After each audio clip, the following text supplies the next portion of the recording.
Welcome to Sports Story, your home of sports analysis and discussion. We are on all social media handles: Facebook, YouTube, Instagram, and TikTok.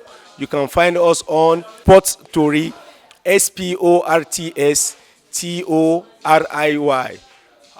It will be a magical night in the world of football. There will be 18 Champions League matches.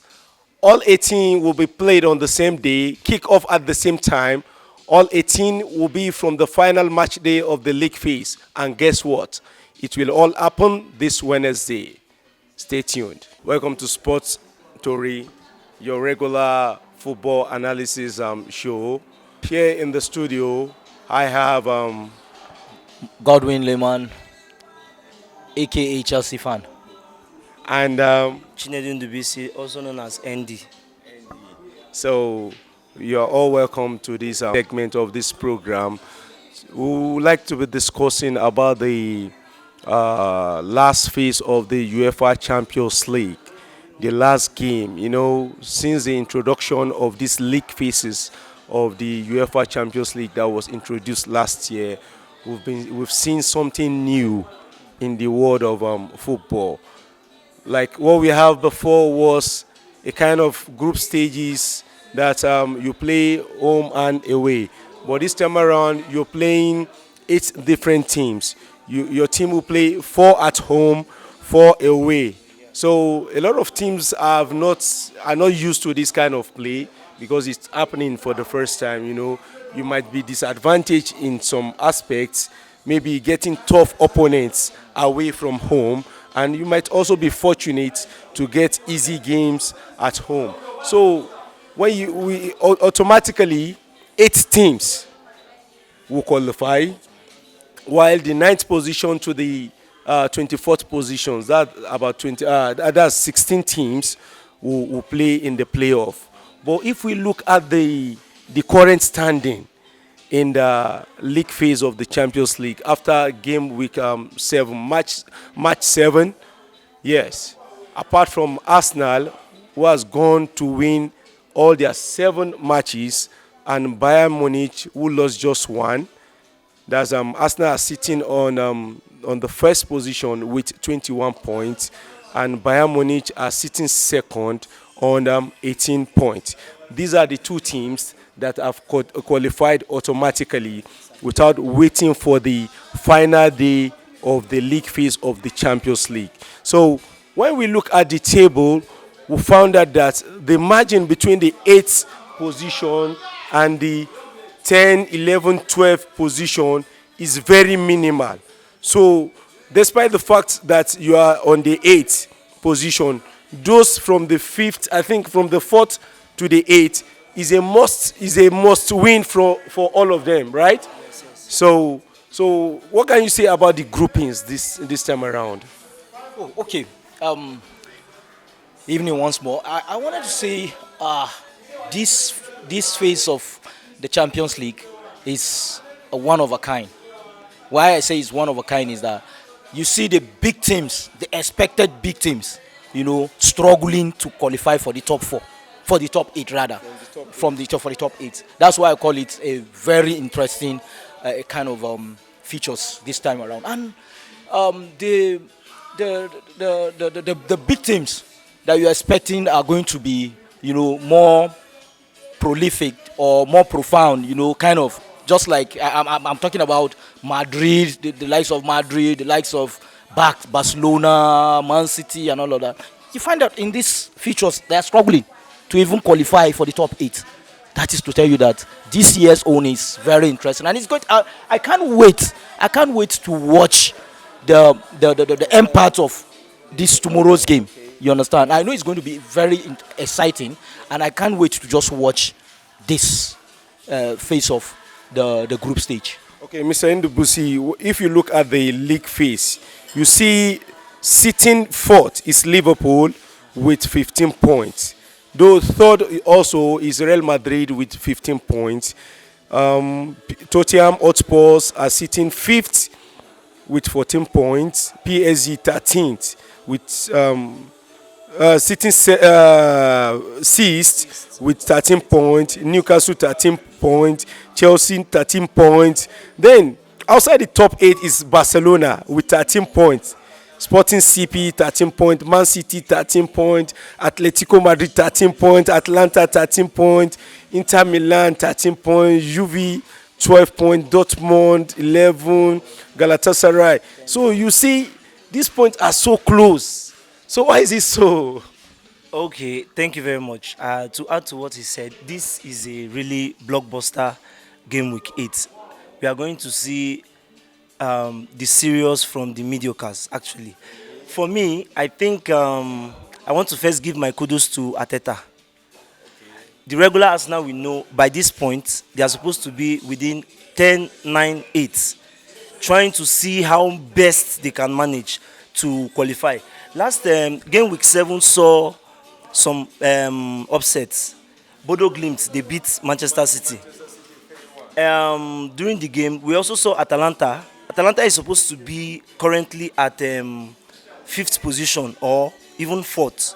They were winning until the 9 minutes of the game. They lost the game. Same thing with PSG. They were also winning. They got to lose the game to Sporting.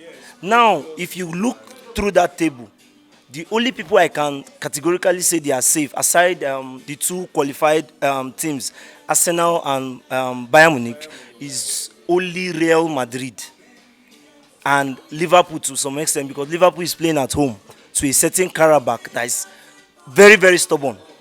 You see, Madrid is going away to Benfica. Benfica still has a big chance to be among the top 8, but it's very slim, actually. But Yeah, we'll come to that. We'll come to the fixtures. Let's start with Union Saint and Atlanta. Union Saint will be playing at home against Atlanta. How do you see that kind of match? from the beginning of this group league phase, Union St. Gilios, they showed they wanted to be partakers, but the kind of players they have, I think that's what robbed them of. But if you watch their kind of game, they have all it takes to drag Atalanta to the mud. They are at home playing for a place in the top 24. If they win and some of the people ahead of them get a draw or lose, you see I think they have 6 points currently, if I'm not mistaken. 6 points. If a win against Atalanta at home will take them to 9 points. And if you check the table very well, you see that that alone can help them even play a playoff. So, from what I gathered, from third position down even till 26th has a chance of qualifying. So now it's just to separate the automatic qualifiers from the playoffs. So Union St. Galios can hold Atalanta, even though Atalanta needs a win to miraculously enter the top 8. Yeah. Secondly, PSV are currently sitting 22nd on the table with 8 points, and they are playing against Bayern Munich. Do you see Bayern Munich unleashing all their squad for that game? To me, I don't think Bayern Munich should. They have already qualified. They cannot overtake as a certain Arsenal to that first position, even if they win. Yes, due to goal difference. Arsenal scored 20 goals, conceded only 2. Bayern Munich scored 20, and they conceded more than Arsenal. But trying to unleash all your players, some of them might get injured. And you know, many people don't believe in fixed games, but they can easily let PSV win them. And if PSV wins, they get 11 points, taking them to the playoff category. So, and even the third position, Real Madrid, even if Real Madrid wins away against Benfica, they won't also overtake Bayern Munich. So I think their second position is stamped. So they can decide to throw in a feeders team and still win the game. Bayern is Bayern, we all know that. They've only lost 2 games across all competitions this season. So that's my take on that. So, Mr. Godwin, this is a tough one. PSG versus Newcastle. PSG will be at home against Newcastle. And the first time PSG and Newcastle will meet themselves was in the 2023-2024 UEFA Champions League, the group phase. That was the match game 3, I think. whereby the game at Newcastle, the game ended 4-1, while the second leg at Paris ended 1-1. So now this is a do or die. So how do you think that game will go with PSG playing at home against Newcastle? Okay, thank you.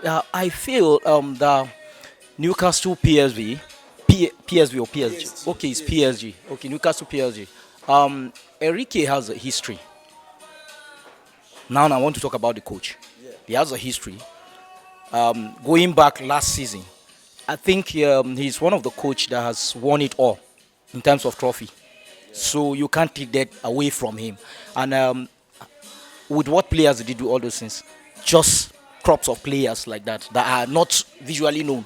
You understand? So and I expect PSG to still, replicate what they did last season. Though I know Newcastle, England. You can't override England when you are playing a game like that. You can't override England. Come to talk about England. Enrique recently has record over the English teams. Like last season during the league phases, Arsenal defeated PSG 2-0.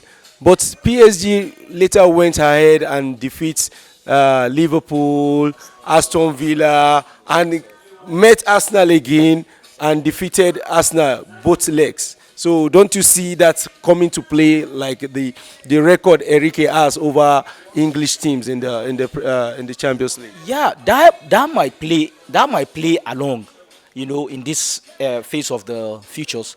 Why I'm saying this is because Enrique always does what he wants. You understand? In terms of the England teams. But then I know Newcastle too. They are not pushovers. They are teams that when you least expect them, they deliver. You understand? Even in the last league, in the last Champions League, when they met, that 2023, that returning leg was a buster. No, no, no, no. It was something else. You understand? But then I still feel, Newcastle should not be override. In this tournament, most especially against PSG. They might. One thing I know with England team is that you can't beat them more than twice. You understand? No, you can't. So they will go do their maths and come back. You understand? And then this time around is going to be another thing. So let's just hope it's going to be a surprise package. That's why I'm looking forward to PSV and PSG Newcastle, because I know it's going to be a different ball game compared to last season. I also give it a draw. Yeah, I'm giving it a draw. Let's go to this tough one. Napoli versus Chelsea. And Chelsea will be visiting Napoli. So what do you think? What is Rosinho bringing to the table? Okay, thank you very much. I was looking forward to that. I think aside the PSG Napoli game, I mean PSG Newcastle game, that is the second biggest game of the night, if not the biggest. Why I think I should give it the biggest game because the PSG Newcastle game, the both of them can qualify. A draw and with some little results here and there, they can both qualify. But this is a certain Newcastle that Napoli that is playing at home, and they are outside the top 24, facing possible facing possible elimination. So you can't take that away from them. But let me remind you, 2012, Chelsea, Napoli. Chelsea is a team that many people don't know that I'm a Chelsea fan because I'm not this, in quotes, radical kind of. But I love that team for their resilience. In the sense that, like last season, we all saw that definitely Chelsea didn't play the Champions League. There was a particular PSG that was marauding everybody. From when they pick up after the group stage, they started dealing with people, especially England. They came out for England. Then the whole world was against Chelsea in the Club World Cup. We also Chelsea finished that game in the first half against the same PSG. So anytime, any day, I cannot put my money against Chelsea, no matter how informed you are. But when it matters the most, Chelsea always delivers. That's what I can say. But anything can happen. So are you saying, are you giving Chelsea a straight win in this game? Chelsea for the win, yes. I'm confident. Let's look at another tough one. Man City Galatasaray. They are meeting for the first time in their history. Man City and Galatasaray have never met, you know. We have a kind of island that has not been scoring of recent, you understand.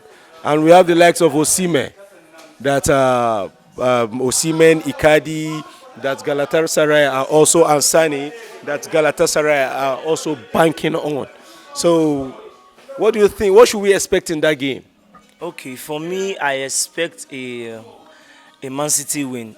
It's not going to be an easy one, although, but because Man City can finish as high as fourth, depending on the other results. If a certain Tottenham gets to draw his game against Frankfurt away, and maybe Chelsea mess up, and maybe this PSG Newcastle draws their game, Man City can finish fourth. So I believe a certain Guardiola, the masterclass of almost all coaches, we can give him that. He has won it all. So it matters most to him. If he wins, he gets into the top 8 mathematically, depending on other results from other games. But a certain Galatasaray too, they have the firepower down from midfield up front. Their front is very formidable. But that team, I don't think they have what it takes to sting Man City. I don't think they have what it takes to sting Man City. Okay, that's nice.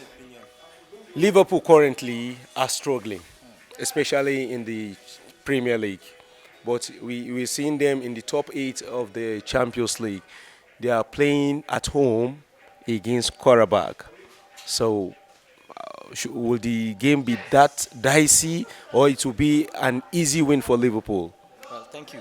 Yeah, I also feel Liverpool playing at home is more like a walkover to me, even though with a question mark with their current form in the league.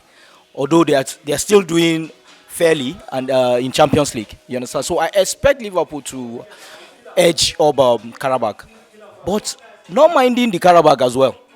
Karabakh are also one team that are very rugged, dogged, resilient in their style of play. You understand?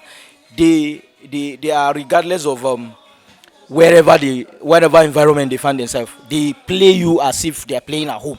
You understand? So I don't just expect Karabakh to go sit up and get Liverpool, beat them. I know it's going to be a fight, but in this match, honestly, I'm giving Liverpool the edge. Okay.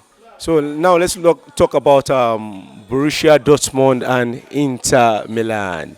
Inter Milan lost their last game against Arsenal.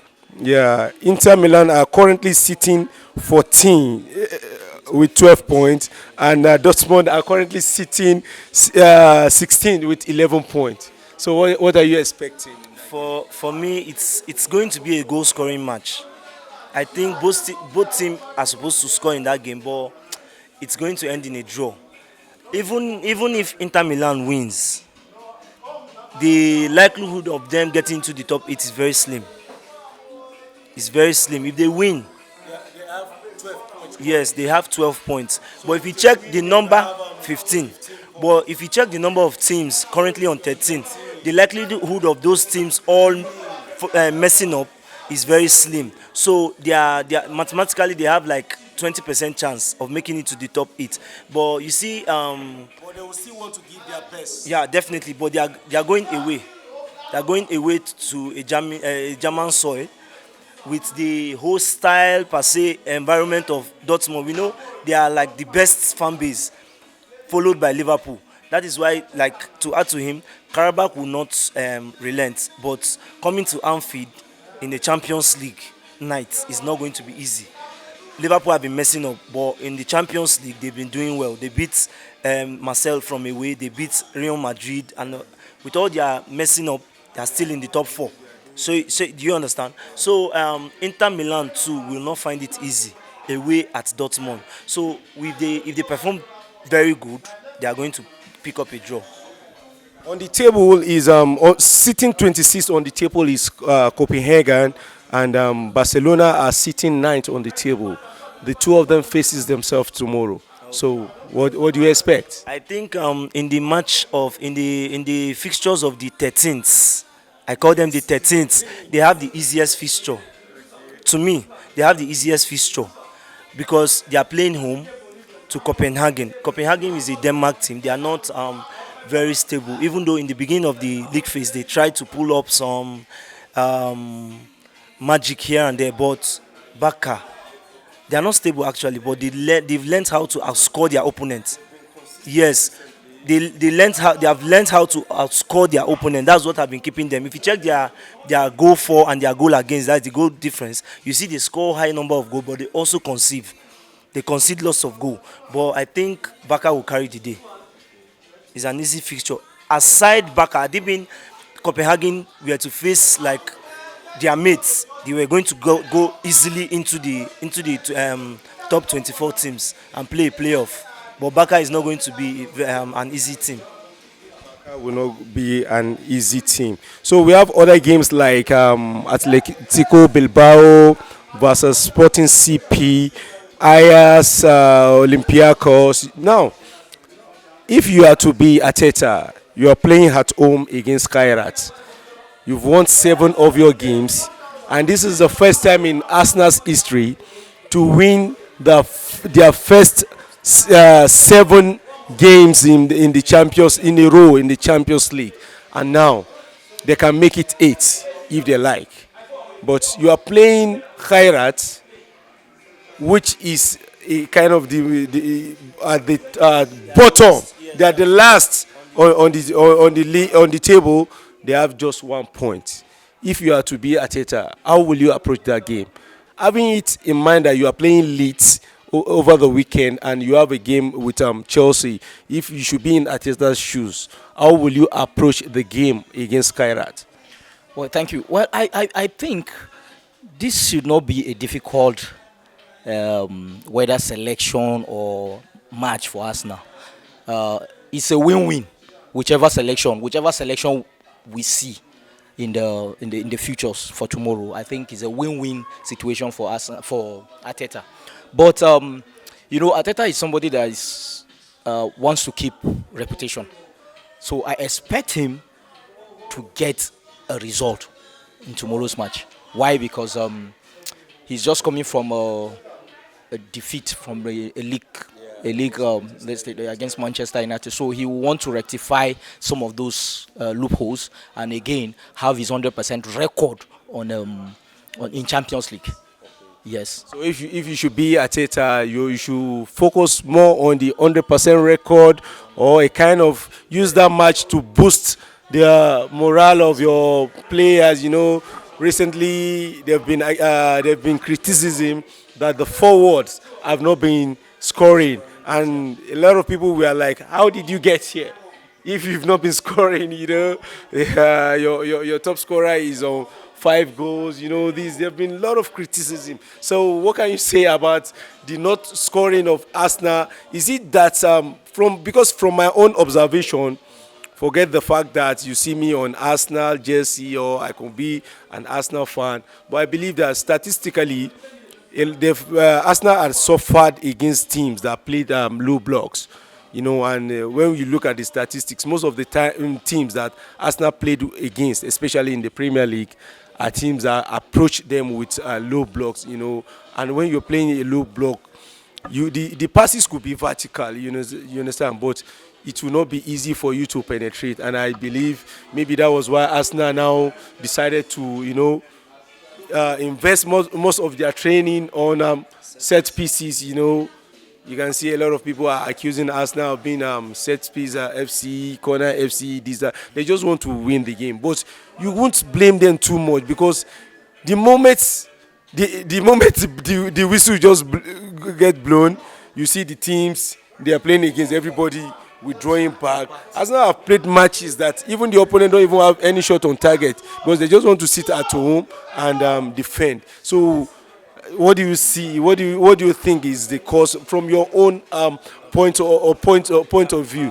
What is not making Arsenal attacks to be scoring? Okay, just like you rightly pointed out, I think that low block from the opposition team has a part to play in it. But I don't want to focus more on the strikers not scoring. Why I say I don't want to focus more on that is before a certain Haaland came to Manchester City, I think their best striker had been Sergio Aguero, of which if you check Guardiola's winning from mentality, everybody scores. Ateta is a student, or rather a graduate of Guardiola philosophy. Everybody scores. Where you get up to 7 persons scoring 10 goals across all board, your defenders scoring 5 goals in a season, all your defenders, each of them, Timber scored your goal in the weekend, apart from the on goal. You see a certain Saliba scoring goals. You see that is what wins you the league. Your striker must not go back to Tottenham. A certain Hurricane have won lots of golden boots, but they've never finished second aside I think 2016 or thereabouts, when they finished third or second when Leicester City won the league. Your striker scoring is not it. Your effort is not it. Your result matters. Those formation, those your opposition team are playing can make your striker not scoring. But let me tell you something. If a striker is not there, you see those teams coming out. The striker pulls those people to himself and creates space for the rest. Before Odegaard came back from injury, they were playing a direct football to direct passes to Gyökeres. But when he came back, he went back to the traditional wings with Saka, because that's the formula they know that have been working. It has been working for Arsenal all this while. It's because the result is not coming. That is why people start the criticism. But let me tell you, you've not seen, to my own observation, I've not seen where your striker miss clear-cut chances. They usually take it. It's just that the chances are minimal. So, but when given that chance, they take it. If a certain Chelsea striker can be like that, it will be a two-horse race between Chelsea and Arsenal. Our strikers have been getting it, but they've been messing up. And our certain midfielders have not been scoring the kind of goals that Arsenal midfielders have been scoring.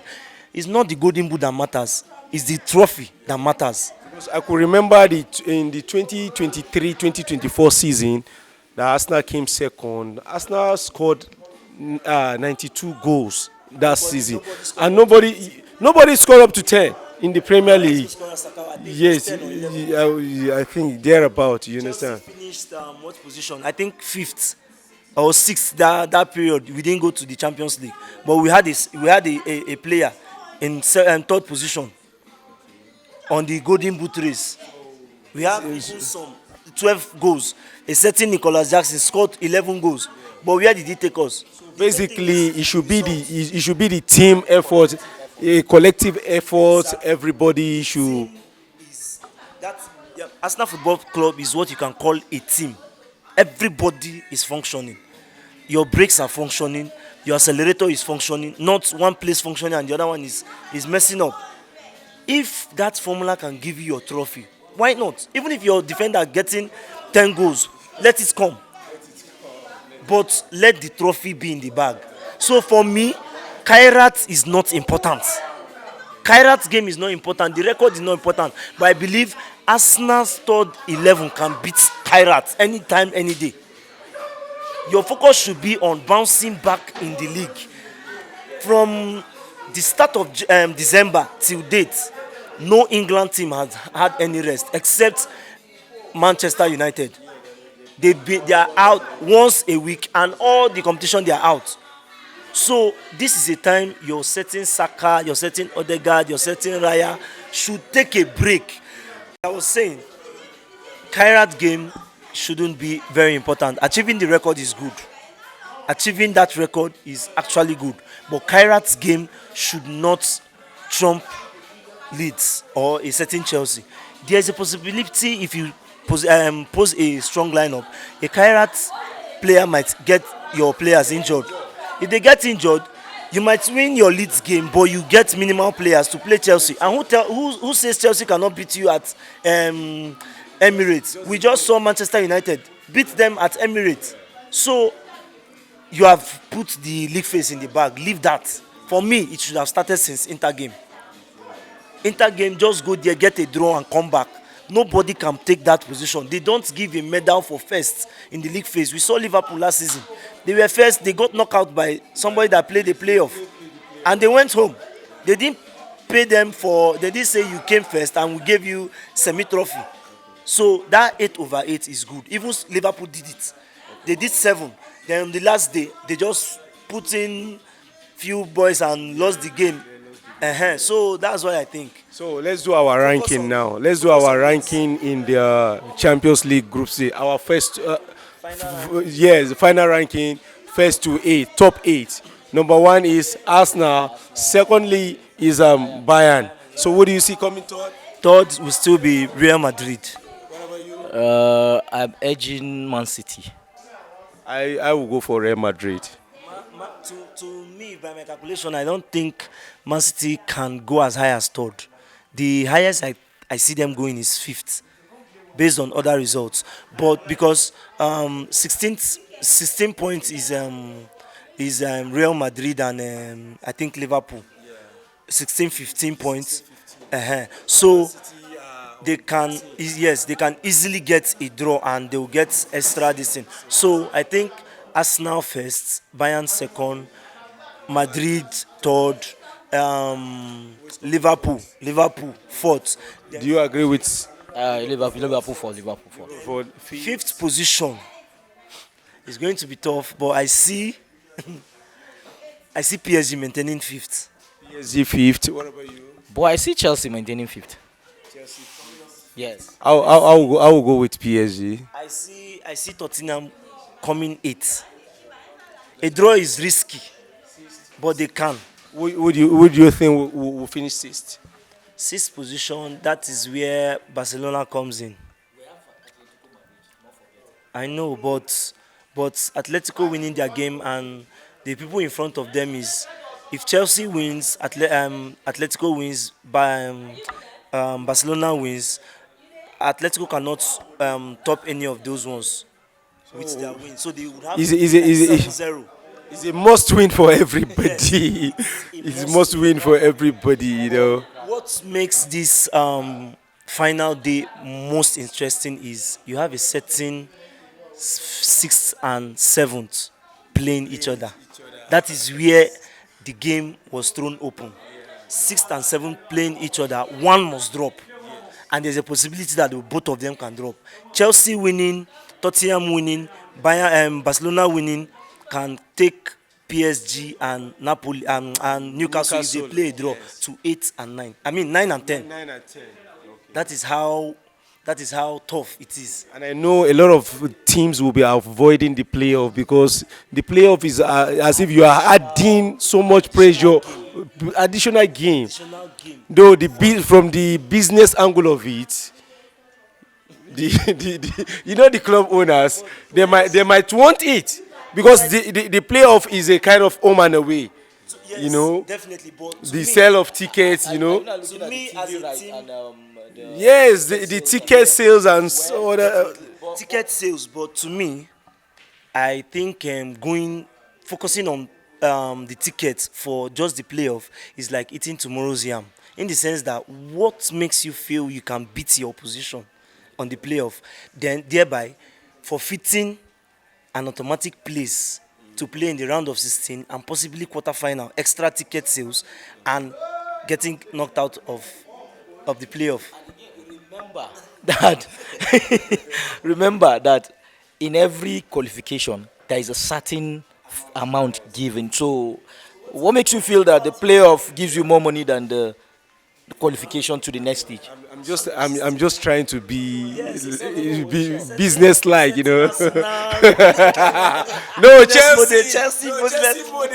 No, but thank God it's not Maresca. I'm going with full confidence that there's a possibility to beat Napoli. So I am not scared. You know, one thing that gives me fear about Chelsea is their coach is, let me say, inexperienced when it comes to Champions League. His game against Pafos really exposed him that, you know, that was his first Champions League game, you know. though we grow on the game. You on the understand? job. Yeah. A certain Ateta was at the semi-final for the first time in his life last season. Yeah, You yeah. know, inexperience played a role in him not making the final. Though we should also give kudos to Donnarumma, you understand, for keeping PNG Yeah, in he did the well. He did well. PNG in the competition. So let's see how the game unfolds tomorrow. You know, like we said, 18 games will be played on the same day at the Same same time. time, and all 18 games are the last phase of the league phase of the Champions League. And it's happening when? Wednesday. Wednesday. That's Live on this arena. This arena. we'll be We'll be here here. live. We'll be here. See you after the game. So see you We've after the qualified, game. so I We'll know see you on the other side. in your mind.